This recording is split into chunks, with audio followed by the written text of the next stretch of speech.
Assalamu alaikum. Welcome back from the ad break. You are still watching Prime Life. Now, up next, we are joined by Ronald Abvajee, and we will be discussing Red Ribbon Month, which is all about what is HIV. Now, he's an award-winning wellness expert, and we will be talking about this, very crucial topic because we do know that in South Africa and globally, I mean, HIV and AIDS is something that's the disease that's affecting many lives, and it's very important for us to raise awareness and know, exactly how to also, be there also for those who are affected, but most importantly, knowing what exactly causes it, what are the, preventative measures that we can take as adults to make sure that we avoid this disease. But without wasting any time, it's time for us to head over and actually talk with Ronald Abvajee. Thank you so much for joining us on Prime Life, and welcome. Always a pleasure. Now, can actually before we start, right, I would want us to take a look at a clip because I wanted to first delve into the whole topic on what actually causes it. And I think oftenly, or a lot of times, we hear people educating us on, ways in which we can look out for, and how it's transmitted and. But before we actually do that, I believe that there's a clip from Dr. Cindy van Zyl, who is an HIV clinician, and this will be around 1 minute, 30 seconds. And after that, we will be able to start over the conversation with Ronald about this critical issue. Now let's take a listen.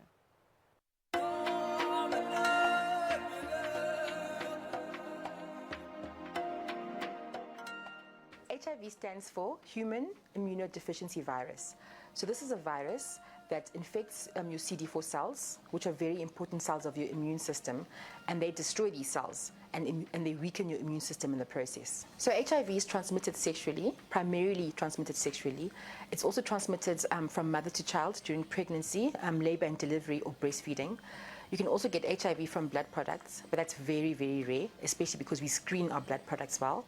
And you can also get HIV from sharing needles, especially if you're a drug user and you share needles without sterilizing them. Viral load is the number of HIV copies in your blood. So CD4 count is a measure of the strength of your immune system. The CD4 cells are the soldiers of your immune system, and they're the most important cells. So the HIV attacks the CD4 cells and uses them to make copies of itself. And those copies are the viral load. If you stop taking treatment, your viral load will go up. So that's why you need to make a commitment to stick to treatment. I always say to people, it's like getting married to your medication. If you're not ready to commit, then I won't start you on treatment. I don't force people onto treatment. You need to be ready emotionally and mentally, because once you start, you can't stop.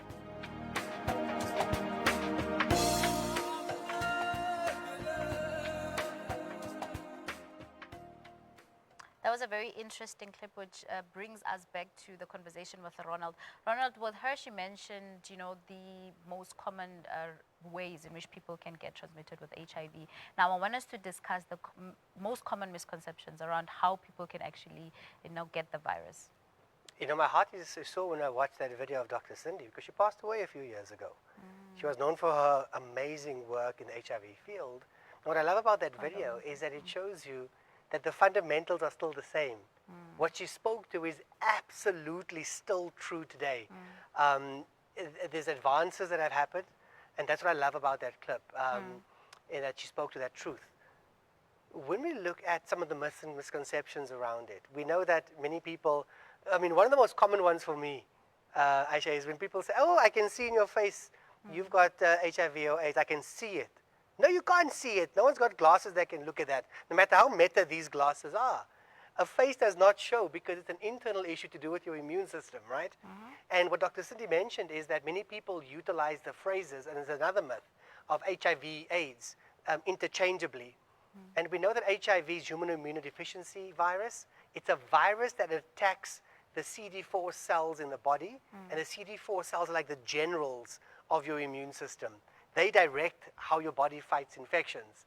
If those get attacked, you become at risk of a lower CD4 count. A lower CD4 count, when you get to AIDS, that is the advanced stage of infection. That's when your body can no longer fight disease because your viral count has dropped below 200. So they're very different things. And what we do know is now, a myth is that it's a death sentence. Actually, it's not. It's actually a disease you can now live with if you are following the precautions and taking the medications and the treatments. So these are some of the common myths that many people are not aware of or that still perpetuate. Most definitely, and talking about the myths, I remember in studio, Maimuna would have loved this conversation so much. She's definitely someone that is very passionate about the discussion, and we're mentioning the fact that these days, or we still live in a time where people are more scared of actually like having cancer than, I mean, HIV than cancer. And, you know, if you look at it, HIV, you can actually live with it, you know, and I'm not trying to promote the disease, by the way. I'm just saying you can live with it, but compared to cancer, it's taking away so many lives, and it seems like a scarier option. But because of where we come from and the stories that we grew up hearing around the disease and how many people have passed away in front of us, it could be family members, neighbors, and friends, and all of those things, you are even more scared of the disease itself. And when you understand or finally get to be told that you are affected, then the idea of the death sentence you've mentioned crosses your mind, and you're just like, I'd rather just die. That's where, I mean, she mentioned such an important point to say you have to be mentally ready to take on the treatment, and you need to understand what is going on so that you can be able to, you know, be healthy and look after yourself. But I want us to talk about, you mentioned a very important topic, and I think all of us have fallen for the myths around you can see it, right? And doesn't it, I know you said it affects your immune system, but eventually when you maybe don't take your treatments and all of those things, are there like any bodily like symptoms that show up if you don't take your treatments? So, you know, when it comes to HIV, you know, in that phase where your CD4 count is dropping, or that viral load that Dr. Cindy spoke to, it's very difficult to say. I mean, it could be weight loss, you know, there could be a little bit of a jauntness in the jaw, there's fatigue, you know, you're susceptible to a lot more diseases and infections, and your body finds it difficult to combat that. There's fatigue, etc. But that is so common with people taking Ozempic or GLP-1s, right? There's rapid weight loss. There's the gauntness in the face. What do they call it? The Zempic face. There is a lot of issues. When you look at things like diabetes, hypertension, right? Similar principles apply. You are fatigued, you are tired, you know, you may be susceptible to other diseases a lot more. So to see it with the naked eye and not being a professional is so difficult. We have just perpetuated this from narratives of past. Why? Because HIV and AIDS was positioned as a death sentence, a moral disease. So you get judged. It was positioned as an immoral disease, right? You don't have any morals. Why? Because we know how it's transmitted. It's transmitted through semen, vaginal and rectal fluids, breastfeeding, and blood, right? Not through hugging and sweat, through those things. And when you think of that, people associate it straight with, what were you doing? You know, this immoral behavior. But now the narrative has changed from guilt and having a guillotine over your neck to agency. And the narrative is now is that this is your toolkit available to prevent and to manage and to treat. This is what you need to do. It's up to you to have the agency to do that. So it becomes a issue of education and information that's contextually relevant. And then, of course, you know, letting individuals, you know, immerse into agency that they have. Most definitely. And speaking of preventative measures, how can we prevent HIV, and also what are the available treatments that we have for HIV? You know, how do we prevent it is so important, because in South Africa, approximately 7.6 million people we know are living with HIV. 7.6 million. That's what, 11-12% of our population. 12%, 13%. That's a lot. It is. But we also know that the age group in sub-Saharan Africa of 18 to 24 women are at a higher risk of exposure and of being infected. So much so that the data shows, for those that are being documented and that come forward to get tested, 3,300 in that age group alone per day are infected, per day. So that number is escalating. So what do? One is, you know, to go for a pinprick test is easy. What the pinprick test does, you know, it's pinprick test onto a little, you know, sensor, and then of course it picks up, you know, there's a adjustment in your CD4 count. Go and get a deeper test, and then of course you can go for a additional blood test. So we know that to be tested is easy, but we know that when we look at prevention, do you know that there's now a menu for prevention of HIV? Before it was a matter of the one thing, two things. Don't have unprotected sex, or don't have sex. And the second thing was use a condom, right? Yeah. When we look at those things now, there's now PrEP, pre-exposure prophylaxis, which is a tablet HIV negative people take if they are at high risk or be engaging in high risk behaviors of unprotected sex. Then you look at it from PEP, post-exposure prophylaxis, that you could reduce the infection if you take the tablet for 28 days, 72 hours after having unprotected sex, or exposure, blood exposure. And that's what we know. So with a plethora of prevention options available, people that then do get HIV and then are living with HIV, they can go into ARTs, antiretroviral therapies and treatments. And what that does is it allows them to manage the disease. Like diabetes, you manage if you type 2 with insulin, right? This is something you can manage. It's no longer the death sentence that we perceived it to be. And then just stick to your medication regime and follow a healthy lifestyle to really maximize your body's ability to boost your immune system and to fight the infection. Most definitely. And I think with now, with, for example, the ARVs that people take, it's no longer like before when it just came where it was like 100 tablets and that was overwhelming to drink. And that's why a lot of people were falling short with taking their treatments. Just one. And I don't think there's like a specific time on when to take it. I'm just highlighting this so that if you are someone that's living with that and you're not taking your treatment, honestly, it's just to raise awareness and to make sure that we are looking after ourselves. But I want us to jump into the difference between HIV and AIDS and how it affects the body. So HIV is a viral infection or a virus that attacks our immune cells, in particular the CD4 immune cells, and those are the generals of the immune system. So they direct how the body needs to respond to different infections to boost our immune system.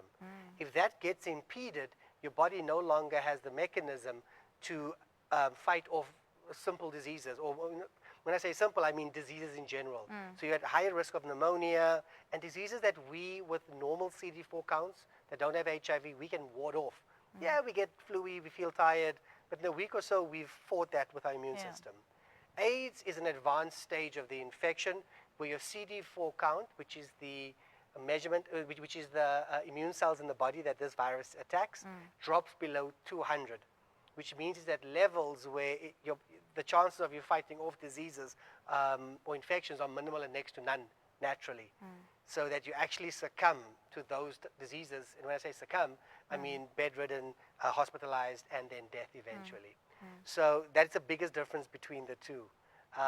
But if you identify and you get tested initially, and you find out you do have HIV, by taking the ARTs or ARVs, you can manage and treat the disease. Not cure it yet, but you can treat it to live a normal life. And did you know that you can still have a baby if both parents or one of the parents are HIV positive?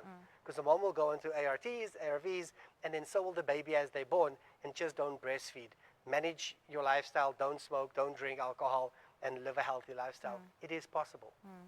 I like that you mentioned that because like for the longest of time I used to always wonder, for example, if one partner is HIV and the other is not, how does that happen? Like, and how is it possible that obviously a child can be conceived but the other partner can be affected and the child?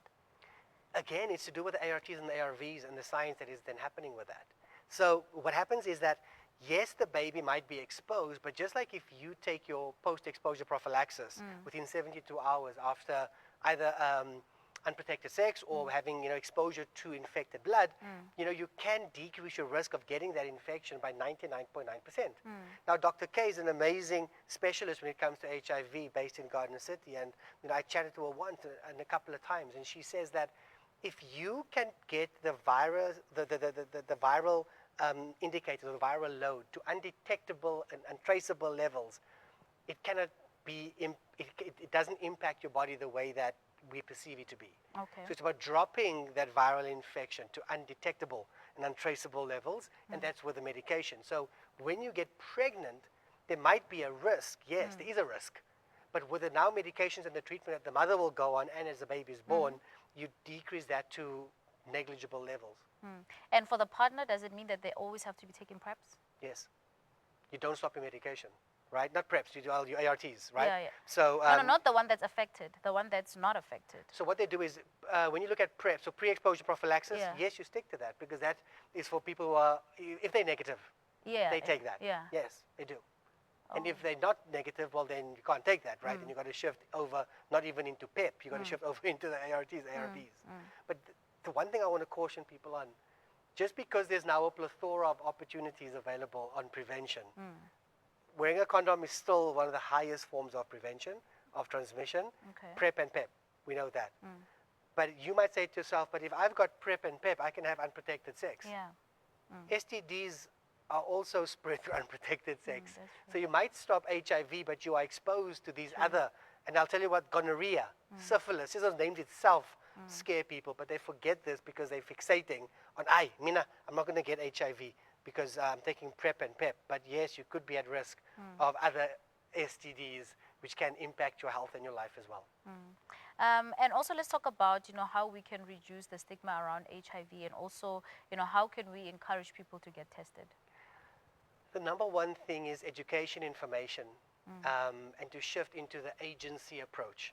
So with the Gen Zs, with the millennials, their generation, give the information. The other reality is economic, right? We know that.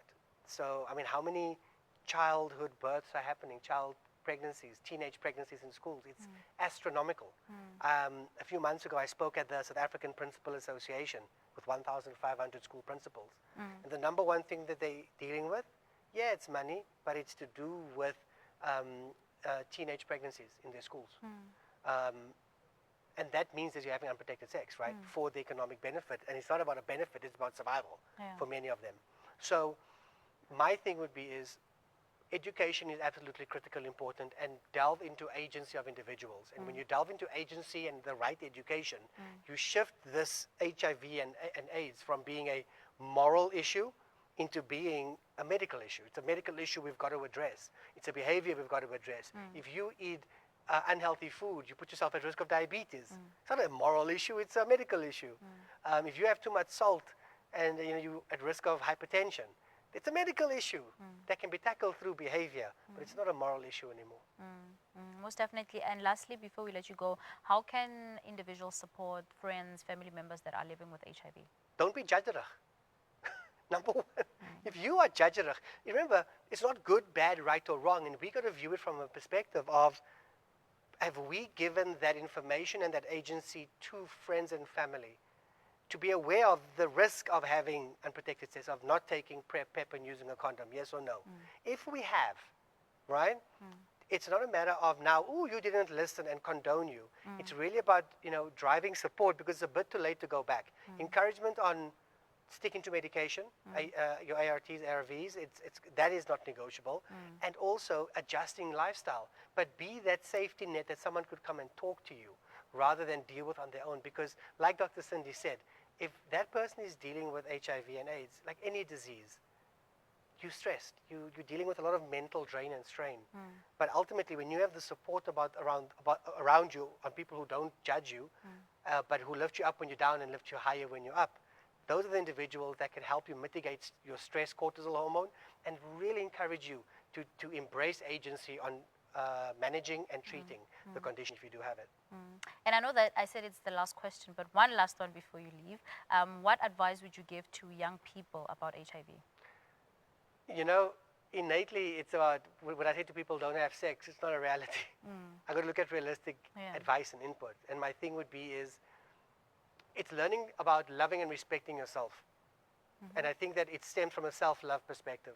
It's not about not having sex or being exposed to needles and utilizing drugs and sharing needles. Embrace the information that is shared with you and make informed choices, because the accountability sits on you. So how can I support those individuals as Ronald, as Aisha, as the team, to say this is the right information. This is the tool that you have to mitigate it. These are the risks of it.